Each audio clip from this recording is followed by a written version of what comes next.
নমস্কার বন্ধুরা, জবজেনিক্স ইউটিউব চ্যানেলে আপনাদের প্রত্যেককে স্বাগত। ডিএ নিয়ে অত্যন্ত গুরুত্বপূর্ণ একটি আপডেট আজকের আনন্দবাজার পত্রিকায় প্রকাশিত হয়েছে। আপনারা প্রত্যেকেই জানেন, যখনই আনন্দবাজার পত্রিকায় কোনো গুরুত্বপূর্ণ আপডেট উঠে আসে তা কিন্তু আমরা বাস্তবায়িত হতে অনেকবার দেখেছি। প্রথম হেডলাইনে দেখুন, কত শতাংশ ডিএ দেওয়া হবে সরকারি কর্মীদের, বাজেটের অধিবেশনের আগে অঙ্ক কষছে অর্থ দপ্তর। অর্থাৎ বাজেটে কিন্তু ডিএ ঘোষণা হতে চলেছে, তা একেবারেই কনফার্ম। কিন্তু কত শতাংশ ডিএ দেওয়া হবে তা এখনও কনফার্ম নয়। তা নিয়ে বাজেট অধিবেশনের আগেই কিন্তু অঙ্ক কষছে অর্থ দপ্তর। বিস্তারিত কী বলা হয়েছে আমরা দেখে নেব। ভিডিও ডিটেলসে যাওয়ার আগে আপনাদের বলে রাখবো, যারা চ্যানেলে নতুন, প্রথমবার ভিজিট করলেন, চ্যানেলটিকে সাবস্ক্রাইব করে অল বেল আইকনটি বাজিয়ে রাখুন। ভিডিওটি লাইক করে অনেক অনেক শেয়ার করুন, যাতে ভিডিওটি সকলের কাছে পৌঁছে যেতে পারে। চলুন দেখে নিই বিস্তারিত কী বলা হচ্ছে। ফেব্রুয়ারি মাসের 10 তারিখ থেকে শুরু হচ্ছে রাজ্য বিধানসভায় বাজেট অধিবেশন। 12ই ফেব্রুয়ারি রাজ্য বাজেট পেশ করবেন অর্থমন্ত্রী প্রতিমন্ত্রী চন্দ্রিমা ভট্টাচার্য।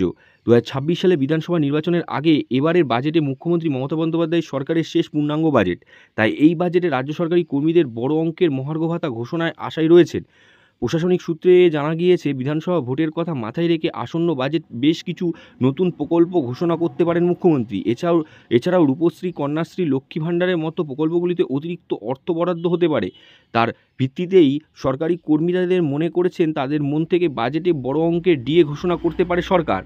সরকারি কর্মীদের ডিএ সংক্রান্ত বাসনার কথা অজানা নয় মুখ্যমন্ত্রী। তাই বাজেট অধিবেশন শুরুর আগে আপাতত ডিএ নিয়ে অঙ্ক কষতে ব্যস্ত হয়ে পড়েছে অর্থ দপ্তরের শীর্ষ আধিকারিকরা। সম্প্রতি কেন্দ্রে পে কমিশন ঘোষণা করার পর কেন্দ্রীয় সরকারি কর্মচারী ও পশ্চিমবঙ্গ রাজ্য সরকারি কর্মচারীদের বেতন ও মহার্ঘ ভাতার মধ্যে পার্থক্য উল্লেখযোগ্যভাবে বৃদ্ধির পথে। তাতেই ডিএ নিয়ে দীর্ঘদিন ধরে আন্দোলনে রাজ্য সরকারি কর্মচারীদের সংগঠনগুলি ক্ষোভ খানিকটা বেড়েছে বৈকি।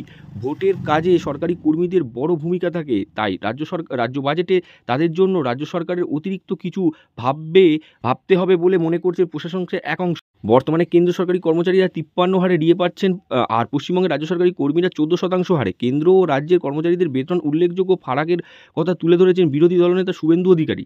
তার ওই মন্তব্যের পরে বিশেষ রাজ্য সরকারি কর্মচারীদের পাওনা নিয়ে বাড়তি ভাবতে হচ্ছে নবান্নকে। অর্থ দপ্তরের একটি সূত্রের মারফত খবর, 4 থেকে 6% ডিএ বৃদ্ধি করা যায় কিনা তা নিয়ে আলোচনা করছেন। তো এখানে দেখতে পাচ্ছেন 4 থেকে 6% কিন্তু ডিএ বৃদ্ধি হতে পারে এইবারের বাজেটে, এমনটাই কিন্তু শোনা যাচ্ছে।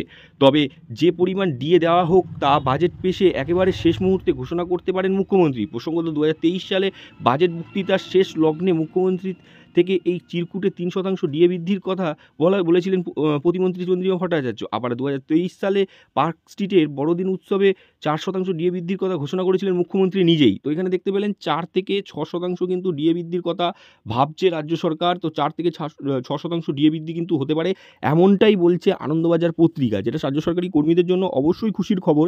কিন্তু 4 থেকে 6% ডিএ বাড়লেও কিন্তু কেন্দ্রের সঙ্গে তফাৎটা কিন্তু অনেকটা থেকে যাচ্ছে। তবুও কিছুটা স্বস্তি মিলবে রাজ্য সরকারি কর্মীদের।